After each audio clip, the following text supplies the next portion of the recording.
Good morning, everyone, and welcome to another edition of the Weather Academy.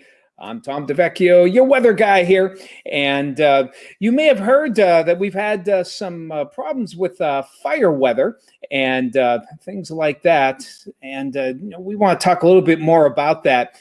Forest fires are not just something that we see out in the far west. That gets most of the headlines when it comes to who gets all the forest fires, and indeed, deservedly so. They've been going through a drought and dry weather now for a very, very long time.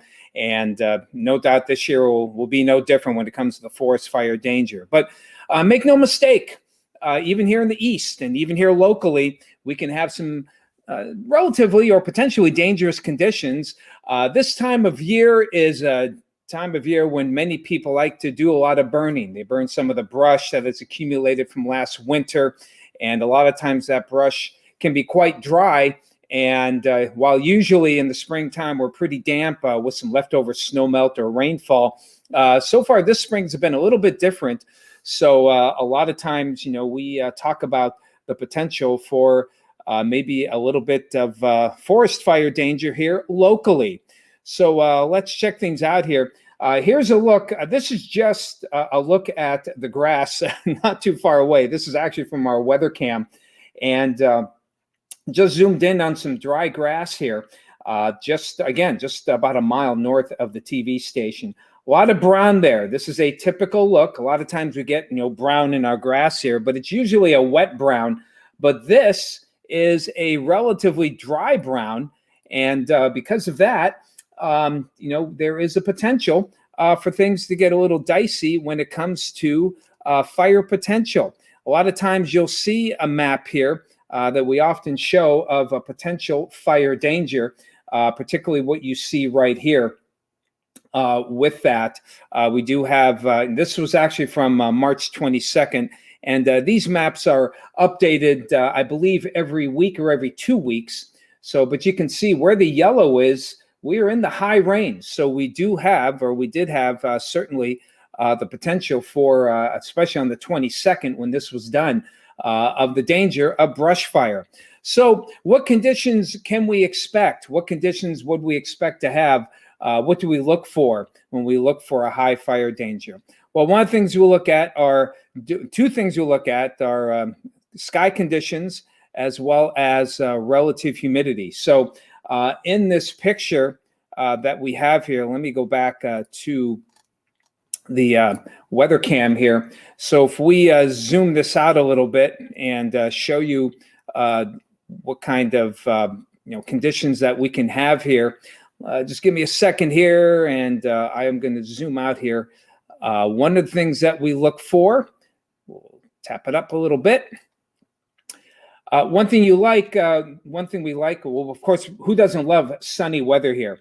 And that's the kind of weather that we tilt up. Look at all that blue sky. That means we have a lot of sunlight. The sun is quite strong. And at this time of year, as we get into April, it's not a summer type strength, but it is strong nonetheless as we head on into April here. And you get that full sun. You're going to have a good chance that you're going to dry up that brush even more. The sunlight itself causes a lot of the moisture to continue to evaporate, and that allows for, drying of the tinder.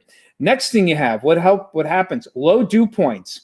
Dew points, generally speaking, anything under a dew point of 50 is considered dry air. Now, dew points around here typically are in the 40s and 50s during April, but this year, and March and April, but this year, look at this. Look at the dew points here. This is actually taken from Tuesday as I make this. So dew points down into the lower 20s, and you have dew points this low. That's a lot of dry air that will allow for evaporation. And then finally, we look at the relative humidity. Relative humidity is the amount of saturation of the air, how saturated the air is. Generally speaking, anything below 50% is quite dry. And when you have dry air like that, that means you can get a lot of moisture. Again, like low dew points, a lot of moisture can evaporate from the sun's energy, evaporate into the air when you have relative humidities this low. And as you can see, especially here in Erie, relative humidities are very low, 37%. When you have them that low, you have yourself a pretty good potential for some brush to burn. So there you have it there. When it comes to burning bans, that's why a lot of times I have the burning bans when you get real dry air. It's not common around here. We don't have the forest fire danger that you get in the far west, but don't think that we have no danger here. If the conditions are right, forest fires and brush fires can happen here as well. So if you do plan on burning, even if there's no fire danger, you should always have a hose or at least some sand or a large bucket of water nearby to make sure that you have something to put the fire out in case the fire does get out of hand.